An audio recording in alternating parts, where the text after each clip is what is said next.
Hey guys, welcome back to Minivan Camper Gal. My name's Kelly and I make videos about traveling in my van, cooking in my van, and of course, gadgets for the van. Today, I'm going to test and review this unique battery by Ugreen. There is nothing on the market like this. And while it does have some interesting new technology, I have a big warning for you.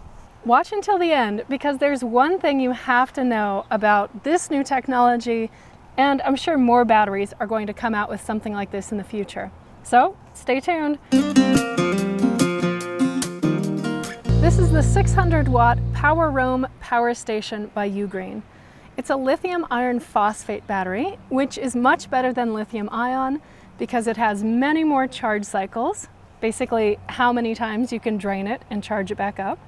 It has a longer lifespan, and the most important feature for campers and van lifers is it's much safer, especially in high heat that you might experience in a vehicle. So here are the claims we'll be checking today.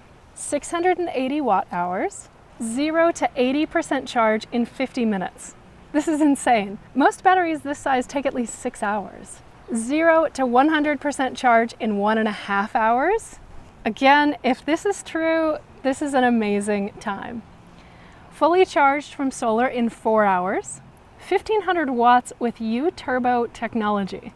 Whoa, most batteries have about the same wattage capacity as the watt hours. So it has 680 watt hours, but it can run a 1500 watt device? If you know anything about batteries, this should totally pique your interest. This is completely unique. And it also says 600 watts without the U-turbo technology. So we're going to explore exactly what this means. And of course, the test I always put my batteries through, will it power my diesel heater through the cigarette lighter plug? But first, for the unboxing, here's a look at the box it comes in. The battery is a little heavier than lithium-ion batteries. This one weighs about 20 pounds or 9 kilograms. It comes with a cigarette lighter plug to charge the battery from your car, or a wall cable to plug into AC power. And notice it does not come with a power brick. This is really nice. It means you have less cables to pack around with you. And this cable with these yellow connectors is for the solar panel. I had never seen these connectors before, and I had to buy a special adapter, so I'll talk about that later. Okay, on the left side of the device, it has this little hidden compartment, which is where the AC cord plugs in. The yellow plug is for the solar panels.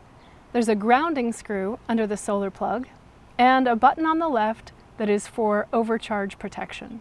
Here is the display screen. In the middle, you see what percentage you have left in the battery.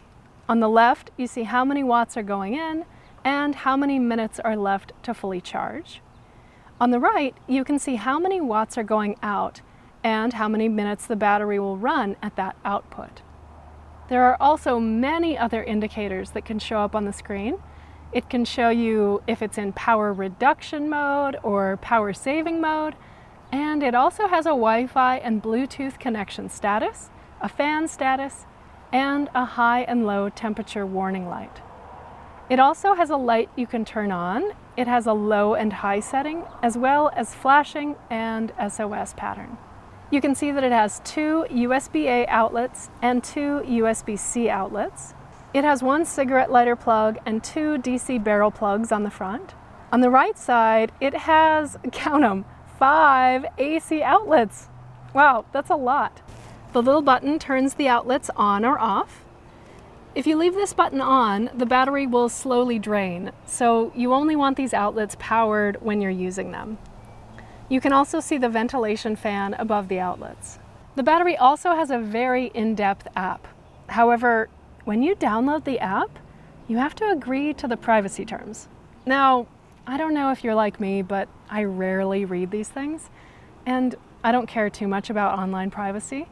For this one though, I thought, okay, I'm making a review video. I should probably read through this. And there were some concerning things. I'll put the link in the description if you want to read the whole thing, but this section in particular really stood out for me. Get this. Prior authorized consent is not required for the sharing of personal information in the following cases, directly related to national security and national defense security. Whose national security? This battery is from a Chinese company. So does this mean they can share my information in the interest of China's national security? Number 2, directly related to public safety, public health, and significant public interest, etc., etc. There are 6 situations where they say they don't need your permission to share your information. And once you log into the app, you have to share your location, which they say is for Wi-Fi connectivity. Speaking of Wi-Fi connectivity, it prompts you to connect to Wi-Fi, which I thought might be useful in case you go out of Bluetooth range. You'd still be able to control the battery. But it looks like once it loses the Bluetooth connection, it doesn't work. So I'm not sure why it connects to Wi-Fi at all, which doesn't make me feel any better about the whole privacy thing. So anyway, check it out and decide for yourself. The battery will work without the app. However, there is a setting you really want to be able to control and turn off, and you can only do it in the app. For me, I'll probably turn the setting off and then delete the app, which is a shame because it's a really cool app. Just look at all these things you can adjust. You can turn on the U-turbo, which is probably the most interesting part of this battery. You can turn on the flashlight. You can see how many watts are coming out of each outlet. You can adjust how long the battery stays on before going into power saving mode. You can turn on battery preservation mode, quiet mode for when you're sleeping, child safety lock, a battery diagnostic tool. You can change the amperage of the DC outlets. You can change the hertz of the AC outlets. The battery can alert you at specific levels. It gets really specific. So it's a great app. I just don't understand why they have to have such crazy privacy terms. The other battery apps that I have don't even require you to sign in or create an account.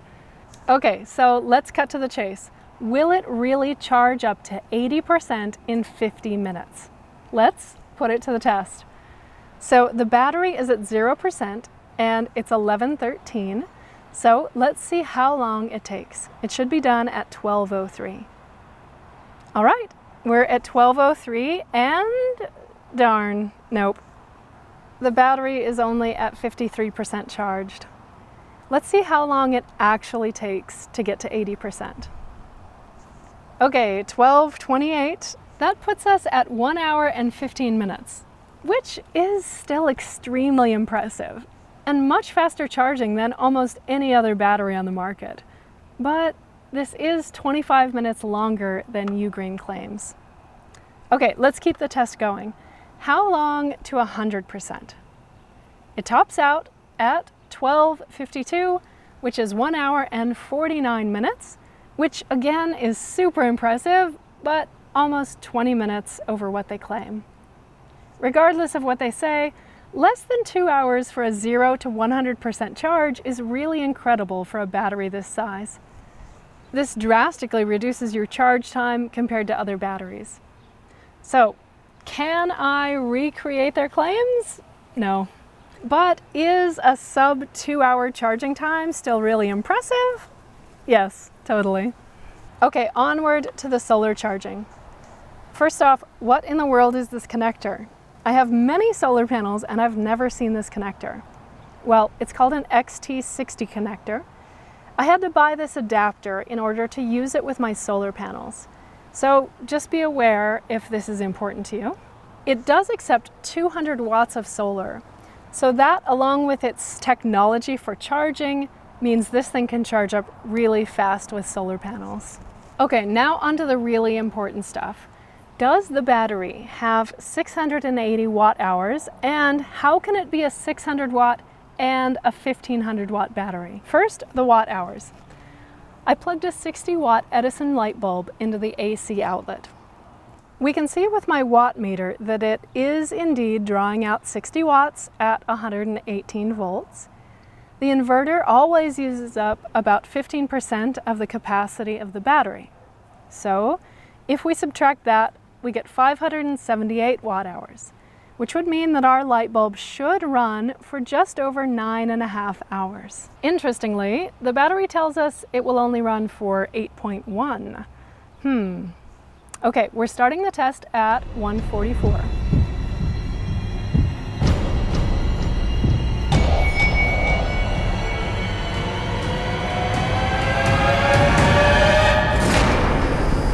So it turns off at 9:51, running for a total of 8.1 hours, which is exactly what the battery told us in the beginning. It does not, however, add up to 680 watt-hours. If I'm generous with my calculations, it's more like a 600-watt battery than 680. So can I recreate their claims? Nope. But is the result still impressive? No, sorry.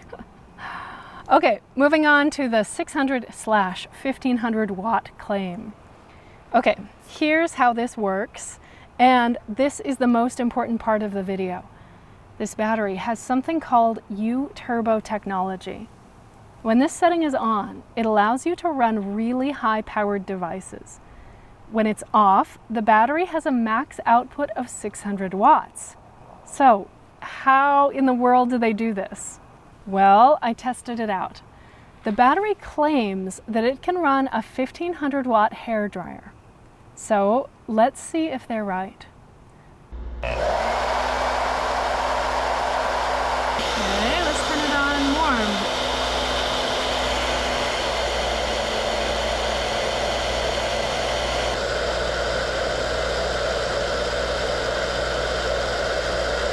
Here we can see that yes, in fact, the hairdryer totally runs on high. But wait, why does it sound funny? I plugged it into my voltmeter. US outlets are rated to put out between 110 and 120 volts. Well, the way the battery is running this hairdryer is by simply not giving it enough power. The volts drop all the way down to 85 volts. This is really kind of crazy and borderline dangerous. Here's what the manual says. The U-turbo mode is not applicable for all electrical appliances. Inductive and high-powered devices, such as air conditioners, coffee machines, and clothes dryers, are not recommended. Yeah, when you're not giving a device enough power, you can seriously harm the device, especially if it has any computer boards inside. If the voltage is too low, the device might not be able to cool itself down and could overheat. But since this battery doesn't have a surge rating, you could consider the surge to be 1500 watts. So if you're plugging in something that runs on 600 watts, but on startup needs 800 watts for a minute, maybe this will do just fine. But I wouldn't recommend running anything sensitive or running anything long-term. The most important thing to know is that the U-boost is turned on as the default setting. To turn it off, you have to go inside the app. All right, so moving on. Let's turn the U-turbo off. Now, let's see if it will run my coffee maker, which runs at about 615 watts. Nope, it shuts right off. So that's good. If I have the U-boost off, I know that it won't lower the voltage without my knowledge. Instead, it will simply kick off. So this might be an example of where I would use the U-boost. If the low voltage hurts my coffee maker, it's not the end of the world. And it doesn't run for so long that I'd really be concerned of something overheating. Okay, let's see how many watts it will really power without the U-boost before kicking off. Does it really get up to 600 watts? Here, I'm plugging in a rice cooker and two 60-watt light bulbs. So it looks like it will run 611 watts. My coffee maker is right around 615, so the shutoff might be right at 615 watts or so. So this is great. Does its claim of 600 watts hold up? Yes. And is it impressive? Yes, it runs devices slightly over 600 watts. And is the 1500 watt claim true? Yes, it will run 1500 watt devices, but no, it's not putting out 1500 watts. So it might be a little deceptive.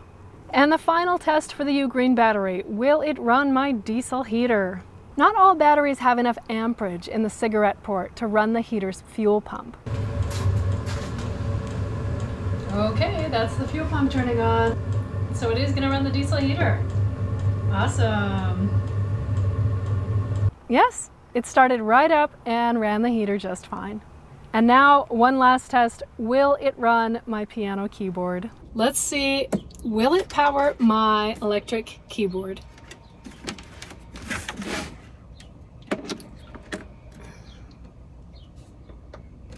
Yes, it does. The lights are on my keyboard.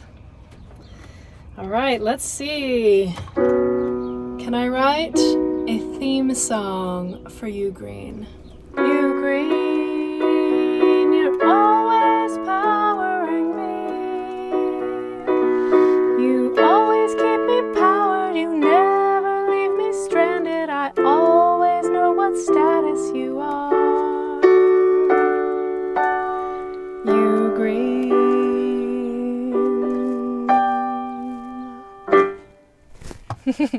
All right, there you go. Ugreen's new official theme song. So what are the final pros and cons? Here are the cons. It falls short of many of its claims, and there are some concerns with the privacy agreement for the app. And the U-Boost could damage devices. And here are the pros. A 5-year warranty, lithium iron phosphate, insanely fast charging times, it will put out 600 watts, and it will run 1500 watt devices, and the app is super customizable.